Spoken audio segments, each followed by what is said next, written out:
Friends, मैं आपका mentor AK Singh और आज फिर हम अपने RPSC लाइब्रेरी की तैयारी करते हैं। और RPSC लाइब्रेरी ग्रेड 2 की तैयारी में हम क्या देख रहे हैं? थ्योरी सेक्शन देख रहे हैं, यानी कि थ्योरी सेक्शन हम कवर कर रहे हैं।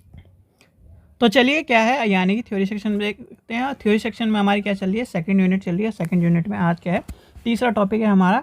तीसरा टॉपिक क्या है? और जो भी स्टूडेंट RPSC लाइब्रेरी की तैयारी कर रहे हैं वो क्या करें? चैनल को सब्सक्राइब कर लें, वीडियो को लाइक करें और शेयर करें। और आपका RPSC का पेपर करा दिया गया है, यानी कि RPSC का पेपर करा दिया गया है। और उसका PDF जो है, RPSC लाइब्रेरी का जो PDF है वो आपको कहाँ मिलेगा? टेलीग्राम चैनल पर मिलेगा। तो टेलीग्राम चैनल को भी क्या कर लेना है? ज्वाइन कर लेना है। और जितने भी आपके मॉक टेस्ट होंगे वो सारे के सारे आपके टेलीग्राम चैनल पर आपको देखने के लिए मिलेंगे। तो आपको इसलिए टेलीग्राम चैनल को ज्वाइन कर लेना है, यूट्यूब चैनल को सब्सक्राइब करके रखना है। तो चलिए आज का, यानी कि आज का टॉपिक क्या है? आज का टॉपिक देखते हैं हम, need and purpose of library classification, यानी कि need and purpose of library classification. ठीक है, अब ये बताओ, सबसे पहली बात आती है लाइब्रेरी क्लासिफिकेशन है क्या? यानी कि आपका लाइब्रेरी क्लासिफिकेशन है क्या? ठीक है, आपसे एक शब्द में पूछा जाए कि क्लासिफिकेशन है क्या या लाइब्रेरी क्लासिफिकेशन है क्या, तो आप क्या बताओगे? सोच के देखो भाई, क्लासिफिकेशन करता क्या है? एक क्लास डिसाइड करता है, यानी कि एक श्रेणी डिसाइड करता है। जैसे मान के चलिए कहा जाता है कि, जैसे अब एग्जांपल लेके चलते हैं कि first class, second class, third class, ये क्लासेस होती हैं। जैसे मान के चलिए कोई फर्स्ट है, फर्स्ट क्लास, सेकंड का, थर्ड, फोर्थ, इस तरह क्लासेस होती है। तो वही क्या करता है? वो क्या करता है? कैटेगराइज करता है, या फिर एक तरह से अलग करने में हमारी मदद करता है कि नहीं करता? तो लाइब्रेरी में हमें क्या अलग करना है, यानी कि लाइब्रेरी क्लासिफिकेशन हमारे लिए क्यों इंपॉर्टेंट है? सबसे पहली बात आती है लाइब्रेरी क्लासिफिकेशन है क्या। देखो, लाइब्रेरी क्लासिफिकेशन लाइब्रेरी का वह भाग है जिसके द्वारा क्या कहते हैं? जिसके द्वारा एक लाइब्रेरियन क्या करता है, यानी कि किताबों को एक श्रेणी प्रदान करता है, एक किताबों को एक अलग भाग से गुजारता है। जैसे कि मान के चलिए लाइब्रेरी क्लासिफिकेशन में लेके चले हम जैसे कि अगर कोई लाइब्रेरियन, यानी कि आप में से कोई भी लाइब्रेरियन जो आज तक कभी भी लाइब्रेरी में नहीं गया, उसने B लीव कर ली, ठीक है, M लीव कर ली, चलो मान लिया हमने, ठीक है, B लीव, M लीव कर ली, वो एक दिन प्रैक्टिकल क्लास में नहीं गया, ठीक है। अब आपको क्या है, बिल्कुल नई लाइब्रेरी सेटअप करनी है। आपके सामने 10,000 किताब रखी हैं, ठीक है, क्या रखी है? 10,000 किताबें रखी हैं। तो आप लाइब्रेरी में कैसे उसे क्या करोगे कि उसे, यानी कि अलमारियों में किस तरह लगाओगे? अगर आपको नंबर, यानी कि कुछ नहीं आता, कुछ भी नहीं आता, यानी कि A to Z कुछ भी नहीं आता, आप यानी कि ये तो कर सकते हो, हिंदी की किताब अलग एक लाइन में लगा देंगे, इंग्लिश की किताब एक अलमारी में अलग लगा देंगे, मैथ की किताब अलग लाइब्रेरी में लगा, यानी कि उसमें लगा देंगे अलमारी में। यही तो करोगे जब कुछ नहीं आता। तो ये भी तो एक क्लासिफिकेशन है, यानी कि ये भी एक क्या है? क्लासिफिकेशन है। और ये भी आप क्या कर रहे हो? क्लासिफिकेशन के जरिए कहीं ना कहीं उसे, इस जो व्यवस्था है उससे क्या है, उसे एक तरह से चलाने का काम कर रहे हो। फिर क्या आता है? अब लाइब्रेरी क्लासिफिकेशन में हम क्या पढ़ते हैं? लाइब्रेरी क्लासिफिकेशन में आपने क्या क्या पढ़ाया, यानी कि जब वर्गीकरण की बात आती है, वर्गीकरण हमने कौन से पढ़े? DDC, CC, कहीं ना कहीं आपने पढ़ा, UDC। तो ये कहीं ना कहीं क्या है, यानी कि लाइब्रेरी क्लासिफिकेशन के एक तरह से भाग है। अब लाइब्रेरी क्लासिफिकेशन में जब आप ये सब चीज़ें पढ़ रहे हो, ठीक है, यानी कि लाइब्रेरी क्लासिफिकेशन में क्या पढ़ रहे हो? इन सब चीज़ों को पढ़ रहे हो। क्लासिफिकेशन में आप, यानी कि रंगानाथन जी को आपने पढ़ा होगा, रंगानाथन जी को भी तो आपने पढ़ा है। अब रंगानाथन जी को पढ़ा, रंगानाथन जी क्लासिफिकेशन के बारे में क्या कहते हैं?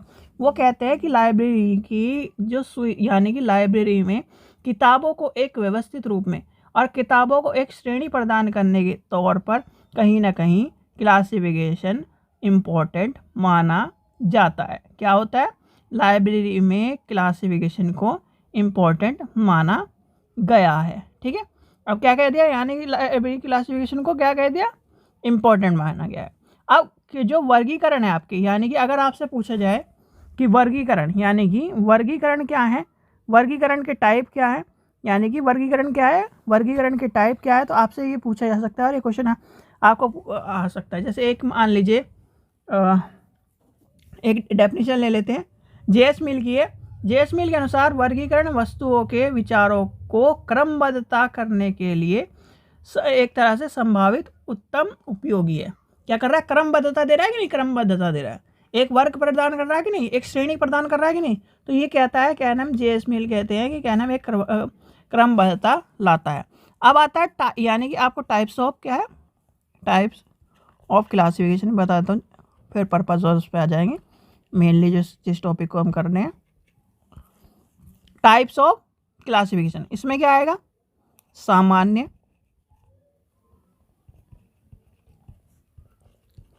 वर्गीकरण, दूसरा क्या है, ज्ञान वर्गीकरण, तीसरा क्या है आपका, पुस्तकालय,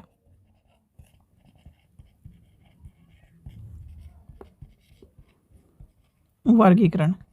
ठीक है, तो ये आ जाएंगे, यानी कि general classification, knowledge classification and library classification.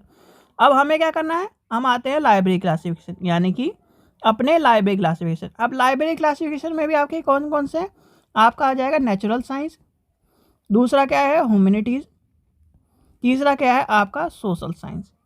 ठीक है, यानी कि आज क्या है, ज्ञान को 3 क्षेत्र में बांटा गया है, यानी कि ये ज्ञान के क्षेत्र है जो 3 बांटे गए हैं, और जो आपको मैंने पहले भी ये करा चुका है। अब आते हैं, यानी कि हमारा क्या टॉपिक है, पर्पस, यानी कि उद्देश्य और आवश्यकता क्या है, हमें क्या जाननी है, इसकी आवश्यकता और इसके उद्देश्य। सबसे पहले जानते हैं हम इसके उद्देश्य। ठीक है, उद्देश्य क्या होंगे, उद्देश्य आप बताइए सबसे पहले क्या होगा, ये होगा सहायक क्रम। ठीक है, क्या होगा, सहायक क्रम, यानी कि एक तरह से सही क्रम से, यानी पुस्तकीय विज्ञान में मुख्यतः उद्देश्य क्या होगा, इसका पुस्तकालय को उपलब्ध पुस्तक को सही तरह व्यवस्थित करना, जिससे पुस्तकों यानी पुस्तक एवं कर्मचारी को सुविधा होए, और जो पुस्तकालय वर्गीकरण यानी एक तरह से बच्चे आ रहे हैं उसमें कहीं ना कहीं उसको चुनने में आसानी होगी। सही प्रतिस्थापना, ये क्या होगा, पुस्तकालय यानी कि पुस्तकालय में पुस्तकें पढ़ने के लिए जो एक तरह से निर्गित की जा रही है या फिर उसका उपयोग करा जा रहा है, उसे कहीं ना कहीं उसके पश्चात क्या करें, सही तरह अपने निर्धारण स्थान पर व्यवस्थित करा जाए, और कहीं ना कहीं पुस्तकालय में जो वर्गीकरण करा जा रहा है वो क्या करे, एक उद्देश्य प्रदान करे कि हाँ मुझे किताब चाहिए, ये वाली यहाँ पर मिल सकेगी। फिर आगे क्या आता है, यानी कि एक तरह से संग्रह में पुस्तकालय का, यानी कि पुस्तकालय की मदद करे, क्या करे, एक तरह से स्टोर करने में उसकी मदद करे। वर्गीकरण कराया किस लिए जा रहा है भैया, वर्गीकरण इसलिए तो कराया जाता है, उसका उद्देश्य ये है कि कहीं ना कहीं चलिए आगे देखते हैं। फिर आता है यानी पुस्तकालय कर्मचारियों को पुस्तक की सूचना बनाने में वर्गीकरण पद्धति को सहायता एक तरह से मिलती है। फिर वर्गीकरण की एक तरह से स्पष्टता मिलती है। विभिन्न प्रकार के सांख्यिकी जो कार्यक्रम होते हैं, या कार्यक्रम बोलो, जो चीज़ें हैं वो इसके लिए उपयोगी है। अब दूसरा उद्देश्य क्या है, दूसरा उद्देश्य ये है, ये मान के चलिए आप जब वर्गीकरण कराया जा रहा है, वर्गीकरण कहीं ना कहीं आप ही मान के चलिए, जैसे आपने अलमीरा लगाई, ठीक है, अलमीरा से लेके चलते हैं, आपने क्या है अलमीरा लगाई, जैसे ये यानी कि ये अलमीरा है, ठीक है, 3 यानी कि 3 ड्रॉर वाली अलमीरा है। एक सेक्शन में क्या रख दिए, सारे के सारे आपकी वाइफ के कपड़े हैं, एक सेक्शन में आपका क्या है बच्चे के कपड़े हैं, एक में क्या है आपके कपड़े हैं, नीचे वाले सेक्शन में वही जैसे मान के चलिए रोज़ नेसेसरी की चीज़ें हैं, और सबसे नीचे आपके क्या है और छोटी मोटी चीज़ें हैं। अब ये क्या कर रहा है, यानी कि ये जो कैटेगरी प्रदान करी जा रही है आप की तो कहीं ना कहीं ये क्या है, एक तरह से आपको चीज़ें आसानी से मिल जाएं, चीज़ें आसानी से पता चल जाए कहाँ पर क्या रखी है। ये उद्देश्य होता है आपका वर्गीकरण का। ठीक है, तो ये समझ में आ गया कि उद्देश्य क्या है वर्गीकरण का। चलिए आगे चलते हैं। अब आते हैं इसकी आवश्यकताओं पर, यानी कि इसकी आवश्यकता यानी कि नीड क्या है। अब अगर आपसे कोई पूछने लगे कि इसकी नीड क्या है, इसकी ज़रूरत है, यानी कि एक तरह से आवश्यकता क्यों है इसे हमें, भाई देखो ज्ञान असीमित विस्तार है। क्या है, ज्ञान असीमित विस्तार है। ज्ञान को प्राप्त करने के लिए इसकी आवश्यकता है। ठीक है, फिर क्या आ जाता है, विभिन्न भाषाओं को के साहित्य के लिए, विषयों की जटिलता को, पुस्तकालय के उद्देश्यों की पूर्ति करने के लिए, पुस्तकालय संसाधन की उपयोगिता में वृद्धि करने के लिए, सहायता प्रदान करने के लिए, समय की बचत, यानी कि समय की बचत, यह ध्यान रखना, समय की बचत यानी कि टाइम सेविंग जो है सभी जगह आपके उपयोग में आएगा। फिर आएगा नॉलेज। क्या है, नॉलेज प्रदान करने के लिए, क्या है, इजी टू नॉलेज प्रदान करने के लिए। फिर आपका क्या है, व्यक्ति का समय बचाने, यानी कि व्यक्ति का, यहाँ एक तो ये हो गया समय बचाना। समय बचाने में व्यक्ति का, यानी कि एक होता है लाइब्रेरी का और एक होता है व्यक्ति का। ठीक है, क्या है, व्यक्ति का क्या है, लाइब्रेरी का। फिर आता है यानी कि और क्या आएगा, आप सोचो और इसकी आवश्यकता क्या है। देखो वर्गीकरण कहीं ना कहीं आवश्यक, कहीं लाइब्रेरी में सबसे इम्पोर्टेंट चीज़ है। अगर वर्गीकरण नहीं होगा तो कहीं ना कहीं, जैसे आपने देखा होगा कि कोई दिल्ली गया, पुरानी सड़क बोलो, नई सड़क गया जहाँ पर पुरानी बुक मिलती हैं, तो वहाँ पर क्या लगा रहता है, ढू लगा रहता है। या फिर आप क्या करो, एक कमरे में जाओ जहाँ पर किताबें और आपसे कहूँ कि मैं ये वाली किताब ढूंढ के लेके आओ, क्या आप ढूंढ पाओगे, नहीं। तो वर्गीकरण क्या करता है, वर्गीकरण हमें क्या है, क्रमबद्धता प्रदान करता है, ईजी टू एक्सेस यूज़ कराता है, यानी कि लाइब्रेरी को आसानी से उपयोग कर सके। लाइब्रेरी में व्यक्ति का समय बचे, व्यक्ति ज्ञान के प्रदान के लिए आ सके, व्यक्ति को सारे संसाधन मिल सके, ये इसलिए कहीं ना कहीं आपका वर्गीकरण का आवश्यक है। ठीक है बच्चों, तो ये था छोटा सा चैप्टर। आशा करता हूँ आपको वीडियो पसंद आई होगी। वीडियो पसंद आई तो लाइक करें, चैनल को सब्सक्राइब करें, वीडियो को ज़्यादा से शेयर करें। और RPSC आपका लाइब्रेरियन ग्रेड 2 का पेपर करवा दिया गया है। पेपर का PDF कहाँ मिलेगा, टेलीग्राम चैनल पर।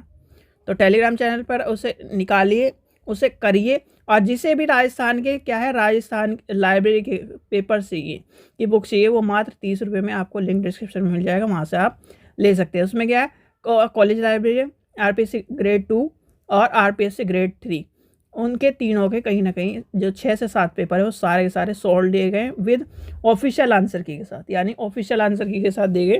तो इस चीज़ का आप ध्यान रखें। ठीक है बच्चों, चलिए, थैंक यू।